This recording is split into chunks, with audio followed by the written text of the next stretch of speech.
ओं सर्वमंगलमंगल्ये शिवे सर्वार्थसाधिके शरण्ये त्र्यंबके गौरी नारायणी नमोस्तुते। सृष्टिस्थिति विनाशानंग शक्तिभूते सनातनी गुणाश्रय गुणामये नारायणी नमोस्तुते। जय बड़ मायर जय, जय महादेवी महामायर जय। प्रत्येकेर जीवन सुंदर और आनंदमय, प्रत्येके सुखे खुशिते शांतिते एवं दूधे भाते थाकुन। श्री श्री पद्मावती मा एवं बड़ मायेर निकटे प्रार्थना करी। सकले केमन आछेन? आज जे राशि निये आलोचना होबे सेटा हच्छे कन्या राशि।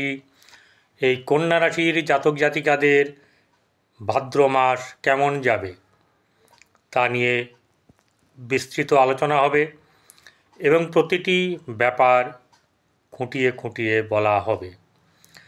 ভালো মন্দ মিশিয়ে আমাদের জীবন, কখনো বেশি ভালো, কখনো অল্প ভালো, বেশি খারাপ, এই সব ব্যাপার নানাভাবে আমাদের জীবনে চলতে থাকে। কন্যা রাশির জাতক জাতিকাদের শুরু করার আগে যেসব কথাগুলো অবশ্যই করে বলা উচিত তা হচ্ছে, আমি কিন্তু গোচর বিচার করছি।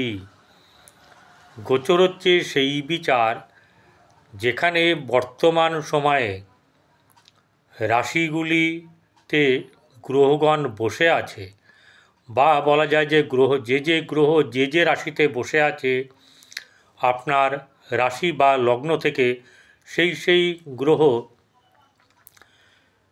অবস্থানগত ফল কিভাবে দান করবেন, কতটা করবেন, ভালো বা মন্দ সবটাই তুলে ধরা হয়। প্রথমত মনে রাখতে হবে, আমাদের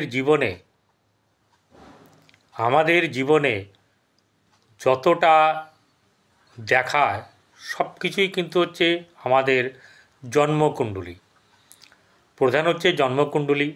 এই জন্মকুণ্ডলী দেখার পরে তারপরে হচ্ছে গিয়ে মহাদশা অন্তর্দশা এবং অবশ্যই করে গোচর দেখা। কারণ মহাদশা যা বলতে চাইছে তা জন্মকুণ্ডলীতে কেমনভাবে আছে, সেটা পজিটিভ নেগেটিভ বা মিডিয়াম কিছু, যাই কিছু হোক না কেন, সেইটার ফলদান হবে এই গোচরকালে। বোঝা গেল? অতএব হা হুতাশ করার দরকার নেই। আপনার জন্মকুণ্ডলী কীরকম সেটা আগে দেখতে হবে, তারপরে এটা দেখবেন। আরও কিছু বলার আছে, যারা দেখাতে চান, যারা এই ভিডিও দেখার পরে মনে হতে পারে আপনাদের জন্মকুণ্ডলী যে অনুযায়ী আছে তাতে যতটা ফল দেওয়ার কথা ততটা দিচ্ছে না, তাহলে আপনারা ভালো ভালো জ্যোতিষী যেখানে বসে আছে বা আপনার স্বনামধন্য জ্যোতিষের সঙ্গে যোগাযোগ করতে পারেন। কারণ আলটিমেট আমি চাই আপনারা ভালো থাকুন, আপনাদের ভালো হোক। আমি অবশ্যই করে সমস্ত বিচার বিবেচনা করি এবং সব কিছুই করি, কিন্তু আমার উদ্দেশ্য অন্য। আমার উদ্দেশ্য এই নয় যে আমি আপনাদেরকে এই ভিডিওর মাধ্যম দিয়ে আহ্বান করছি এখন, তা নয়। প্রচুর জ্যোতিষী আছে আপনার কাছে, আপনারা দেখাবেন, কোনো অসুবিধা নেই। আচ্ছা, আরও একটা ব্যাপার হচ্ছে গিয়ে, যারা ভিডিওটি দেখছেন সাবস্ক্রাইব করেননি বা সাবস্ক্রাইব করার পরে বেল আইকন বা অল বটমে প্রেস করেননি, তারা করবেন। আর যারা ভিডিওটি দেখছেন সাবস্ক্রাইব করেননি, তারা সাবস্ক্রাইব করে পাশে থাকা বেল আইকনে ক্লিক করে অল বটমেও ক্লিক করবেন। ওকে, ভালো থাকবেন। চলুন, কন্যা রাশি। কন্যা রাশি জাতক জাতিকারা এমনিতেই একটু প্রশংসা প্রিয় হয়। সংসারের জন্যে তাদের মন সর্বদাই পড়ে থাকে। সংসারের জন্য যত কিছু করার দরকার তারা কিন্তু করার চেষ্টা করে। নিজে ভালো থাকি না থাকি, সংসারের সবাইকে ভালো রাখবো, পরিবারের সকলকে ভালো রাখবো, ভালো থাকুক, এটাই হচ্ছে তার মন। তিনি প্রশংসাপ্রিয় হলেও মানুষের প্রশংসাও করেন। এবং আরও একটা ব্যাপার হচ্ছে গিয়ে, যে কোনো কারোর সঙ্গে মিশে যেতে পারেন। কর্মের সম্ভাবনার ক্ষেত্র তৈরি হলে তিনি কর্ম করে দেখাতে পারেন, দক্ষ হন। এবং তিনি মেন হচ্ছে গিয়ে আপনাদেরকে বলে রাখি, বুধ এবং শুক্র এই রাশির জাতক জাতিকাদের উন্নতির জন্যে খুবই প্রয়োজন। যদি বুধ এবং শুক্র আপনার জন্মকুণ্ডলিতে ভালো অবস্থায় থাকে তাহলে সোনে পে সোয়াগা, আমি যা বলবো তার থেকে অনেক বেশি পেতে পারেন। যদি খারাপ হয় যা বলবো তার থেকে অনেক কমও পেতে পারেন। এটা হচ্ছে গিয়ে আমার কথা। কল্পনাপ্রবণ, ভাবপ্রবণ, উৎসাহী, ঠিক আছে, তারপর হচ্ছে অমিতব্যয়ী, এরকম ব্যাপারগুলো থাকে। অনেকের সঙ্গে আলোচনা করেন, বুদ্ধিদীপ্তি বেশ ভালোই, শিক্ষার ব্যাপারে অনেক দূর এগোতে পারেন। কিন্তু all are depend on Mercury and Venus, শুক্র এবং বুধের ওপরে অনেকটাই নির্ভরশীল তার জীবনটাই। এবারে এত কথা বললাম, কিন্তু বেশি কথা বললাম না। যেটা হচ্ছে গিয়ে বলবো এবারে, ভাদ্র মাস 18ই অগাস্ট থেকে 17ই সেপ্টেম্বর এই 31 দিনের রাশিফল বলুন বা গোচর ফল বলুন তা বর্ণনা করা হবে। কিন্তু তার আগে পূজার কয়েকটা অনুষ্ঠান বা শুভ অনুষ্ঠান যদি না বলা হয়, কারণ এটা প্রচুর মানুষের কিন্তু অনুরোধ যে এটুকু বললে আমাদের অন্তত খেয়াল থাকবে, তাই বলছি। যেমন আপনার 10ই ভাদ্র, আপনার 27শে অগাস্ট যে গণেশ পূজা, 12 তারিখ অর্থাৎ 29শে অগাস্ট, 12ই ভাদ্র 29শে অগাস্ট মন্থন ষষ্ঠী বা চাপটা ষষ্ঠী, 14ই ভাদ্র এবং 31শে অগাস্ট হচ্ছে রাধা অষ্টমী, 15ই ভাদ্র 1 সেপ্টেম্বর হচ্ছে তাল নবমী, 20শে ভাদ্র অনন্ত চতুর্দশী, ওটা 6 সেপ্টেম্বর পড়ছে ইংরেজির। তেমনি 21শে ভাদ্র 7ই সেপ্টেম্বর পূর্ণ গ্রাস চন্দ্রগ্রহণ। ভারতে কিন্তু দৃশ্য থাকবে 31 বা 31, যে যা বলেন, আমি 31 বলি। 31শে ভাদ্র 17ই সেপ্টেম্বর শ্রী শ্রী পদ্মাবতী বা মা মনসা দেবীর পুজো, সঙ্গে হচ্ছে বিশ্বকর্মা পুজো। ভাদ্র মাস এমনিতেই অশুভ অবস্থায় বা অশুভ কাল বলা হয় বা অশুভ মাস বলা হয়। গ্রহগণের গোচর বলবো, তার আগে কোন গ্রহ কোথায় অবস্থান করছে। মেষ এবং বৃষে কোনো গ্রহ নেই। বৃষতে গ্রহ আছে কিন্তু সে মিথুনে প্রবেশ করে যাবে ওই প্রথম ভাদ্র তারিখ, প্রথম দিনেই। সেখানে বৃহস্পতি বসে আছে, শুক্র বসে আছে, চন্দ্র প্রবেশ করেছে। আচ্ছা, বুধ বসে আছে কর্কটে, সিংহে রবি কেতু, মঙ্গল বসে আছে কন্যায় এবং রাহু কুম্ভে, শনি বক্রী অবস্থায় বসে আছে কোথায়, আপনার মীন রাশিতে। এবারে রবি সিংহ রাশিতেই অবস্থান করবে পুরো মাসটা। 31 তারিখে সে ঘর পাল্টাবে, কন্যায় যাবে। চন্দ্র 1 ভাদ্র 18ই অগাস্ট বৃষ রাশিতে দিবা 2:51 গতে মিথুনে থেকে পুনর্বসু নক্ষত্র যাত্রা শুরু করবে এবং ভাদ্র মাসের 17ই সেপ্টেম্বর সে কর্কট রাশিতে পুনর্বসু নক্ষত্রে এসে তার 31 দিনের যাত্রাপথ শেষ করবে।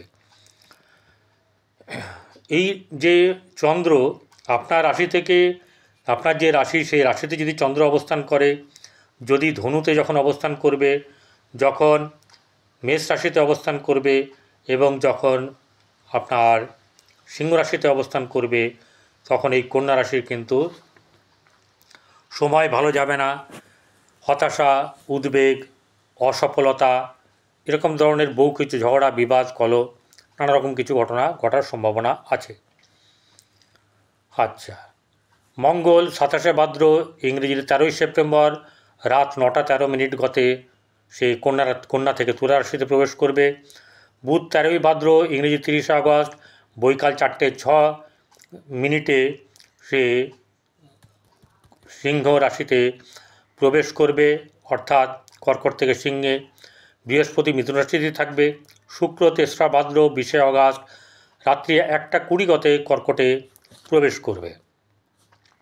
সেখানে তার বন্ধু আগের থেকেই অপেক্ষা করছে তাকে ওয়েলকাম জানানোর জন্যে, ঠিক আছে। শনি এই যে মীন রাশিতেই থাকবে বক্রী হয়ে, রাহু কুম্ভে এবং কেতু সিংহে। কন্যা রাশি সাপেক্ষে কন্যা রাশিতে মঙ্গল, পরে দ্বিতীয় মঙ্গল চলে যাবে, ঠিক আছে। তারপরে ষষ্ঠে আপনার রাহু, সপ্তমে শনি বক্রী, দশমে বৃহস্পতি, তারপরে হচ্ছে গিয়ে ওখানে কি থাকবে চন্দ্র শুক্র, সেই শুক্র পরে চলে আসবে 20 তারিখে কর্কটে, বুধ থাকবে সেখানে, বুধ 30শে অগাস্ট চলে আসবে সিংহ রাশিতে। এই হচ্ছে গিয়ে আপনার ব্যাপার। তাহলে দশমে বৃহস্পতি, একাদশে শুক্র বুধ, আপনার এই সময়ে আপনার অনেক প্রাপ্তির যোগ। বিশেষ করে এটুকু বলতে পারি, যাদের জন্মকুণ্ডলিতে এতদিন খারাপ চলছিল এবং বুধ এবং শুক্রের অবস্থা ভালো তাদের জন্মকুণ্ডলিতে না থাকলেও অনেকটা ভালো হবে। তাদের আর্থিক দিক থেকে তাদের ধনবান হওয়ার বা আর্থিক বলবৃদ্ধি হওয়ার সম্ভাবনা থাকবে। এখন কথা হচ্ছে যে মঙ্গল যদি রাশিতে বসে থাকে বা লগ্নে বসে থাকে, পেট সংক্রান্ত রোগে ভোগার সম্ভাবনা থাকবে। এবং শুধু তাই নয়, আপনার হজমের গণ্ডগোল, মাথা ব্যথা, মাথা যন্ত্রণা, হঠাৎ করে রেগে যাওয়া, এইসব ব্যাপারগুলো কিন্তু হবে। হুটহাট সিদ্ধান্ত নেওয়া, কাউকে জাতামাতা কথা বলে দেওয়া, এইসব ব্যাপারগুলো কিন্তু করবে।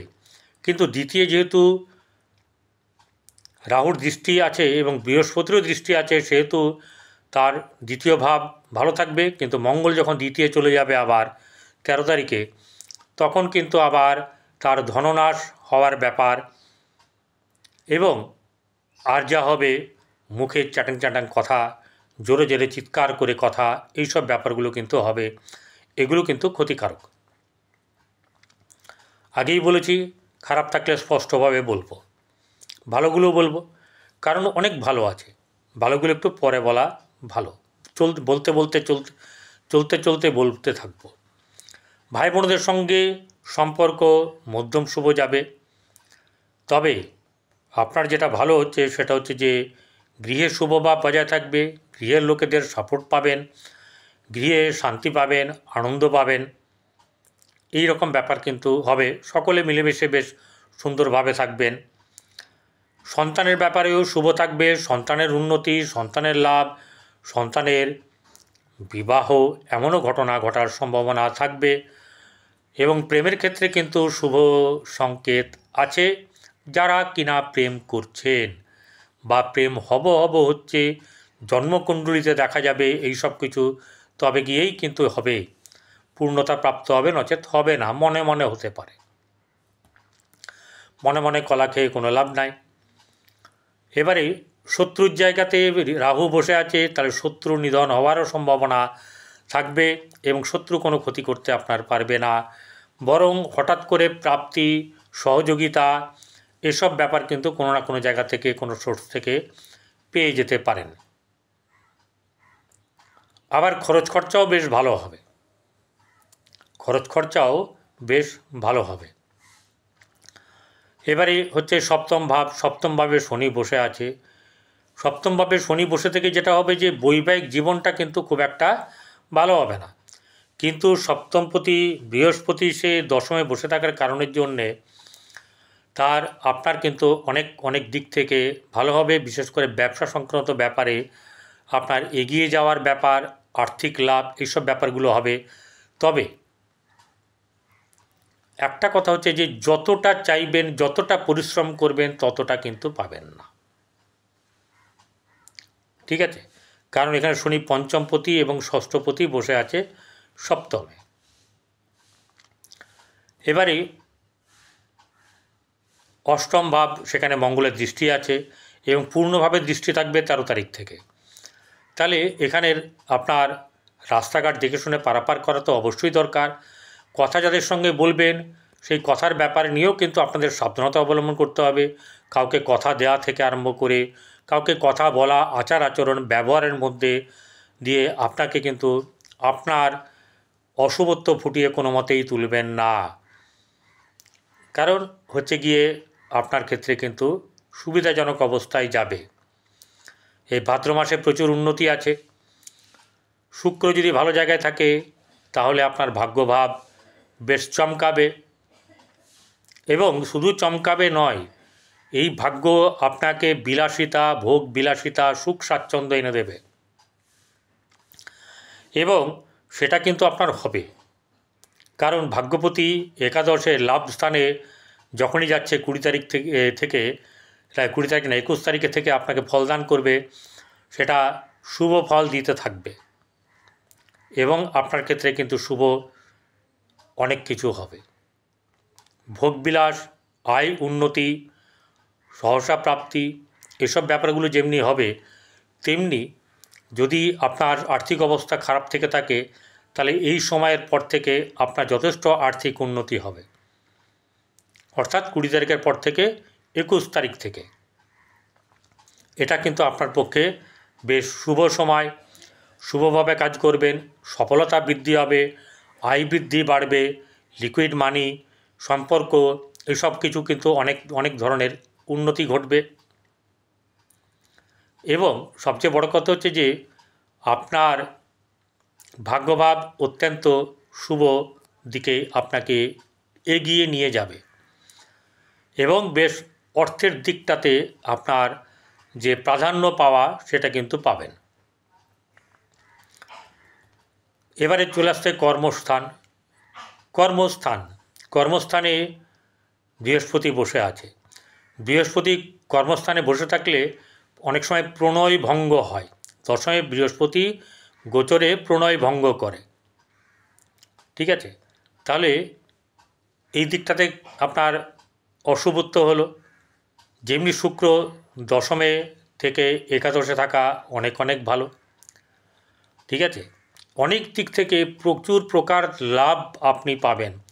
কর্মস্থানে কর্মলাভ, ভালো জায়গায় কর্ম, এরকম কিছু হবে, এবং আয় উন্নতি বৃদ্ধি, ঘরের কারুর বিবাহে আপনার শুভত্ব বাড়বে, এসব নানা রকম কিছু ঘটবে। বন্ধুদের সঙ্গে সম্পর্কের উন্নতি ঘটবে, মায়ের সঙ্গে সম্পর্ক ভালো হবে, কারণ বৃহস্পতির দৃষ্টি চতুর্থে পড়ে আছে। এগুলো যেমন খুব ভালো হবে, তেমনি কর্মস্থানেও আপনার থাকবে। তবে একটা কথা, এই সময়ে আপনারা গিয়ে মন্দিরে পুজো বেশি করতে যাবেন না, ঠিক আছে? মন্ত্র জপ করুন, কিন্তু পুজো কম করুন, বা না করলেই ভালো। কেন বলছি তার কারণ আছে, সেই জন্য বললাম। আপনি নাম জপ করুন, মন্দিরে গেলে যদি যান ঘণ্টা বাজাবেন না, বেশি মন্দিরে যাবেন না, দূর থেকে প্রণাম করলেও হবে। কারণ আছে, তাই বললাম আপনার ভালোর জন্যে। এখানে রাহুর দৃষ্টিও আছে, তাই আপনাদের মাঝে মাঝে কিন্তু কিছু না কিছু সমস্যা সৃষ্টি হবে, কিন্তু তা মিটেও যাবে। একাদশ লাভস্থান, আয়স্থান, সাফল্য, লিকুইড মানি ইত্যাদি। সেই জায়গায় বুধ আগে থেকে বসে আছে, শুক্র যাচ্ছে 20 তারিখে, গিয়ে দুজনে গিয়ে লক্ষ্মীনারায়ণ যোগ তৈরি হবে। একাদশে লক্ষ্মীনারায়ণ যোগ চারটিখানি কথা নয়। আর্থিক দিক থেকে বলবান হবেন, অর্থ সম্পর্কিত ব্যাপারে আপনাদের কষ্ট থাকবে না, ধনলাভ হবে, এবং আগের থেকে আর্থিক শ্রীবৃদ্ধি ঘটবে, কর্মে পদোন্নতি হবে, কর্মলাভ হবে, ঠিক আছে? সাফল্য আসবে, এবং এই সাফল্য ভোগবিলাসিতার দিকেও নিয়ে যাবে, অর্থাৎ কিনা আপনার যথেষ্ট খরচা করার ব্যাপার থাকবে। ব্যয় করবেন, আয়ও যেমনি হবে ব্যয়ও তেমনি হবে, কারণ মঙ্গল দ্বিতীয় চলে গেলে আপনাকে বেশ ভালো ব্যয় করাবে। কিন্তু আপনার ক্ষেত্রে একটা খেয়াল রাখতে হবে যে কারোর সঙ্গে অসৎ ব্যবহার করব না, কারোর সঙ্গে, আমার যেমন আত্মীয় পরিবারের সঙ্গেও নয়, বন্ধুবান্ধবের সঙ্গে নয়, বাইরে কারোর সঙ্গে নয়, কারোর সঙ্গে আমি এই সময়ে খারাপ ব্যবহার করব না। কারণ আপনি প্রশংসাপ্রিয় যেমনি হন, আপনার ব্যবহারও তিনি প্রশংসাপ্রিয়। আপনি অনেক দিক থেকে অনেক কিছু করতে পারেন, অনেক ক্ষমতা আপনার আছে, সেই ভালো জিনিসগুলোকে আপনি এগিয়ে নিয়ে যাবেন। গরুকে রোজ 7 রকমের আনাজ খাওয়ান, ঠিক আছে? 7 রকমের আনাজ, নাহলে 7 রকমের সবজি বা শাক, এগুলোকে খাওয়ান। এগুলো খাওয়ালে আপনার ভালো হবে। আর গরু, কুকুর, কাককে রুটি খাওয়ান, পশুকেও রুটি খাওয়ান। আর যাও জলের মাছকে মাঝে মাঝে এই আটার গুলি এবং আর কি করবেন, আর যেটা করবেন হচ্ছে গিয়ে মাঝে মাঝে আপনার ওই লাড্ডু নিয়ে যাবেন, ভেঙে ভেঙে দেবেন। আর যারা খেতে পায় না তাদেরকে খাবার দিলে আপনার অনেক অনেক ভালো হবে। কপালে আপনার কেশরের তিলক পরবেন। নমস্কার।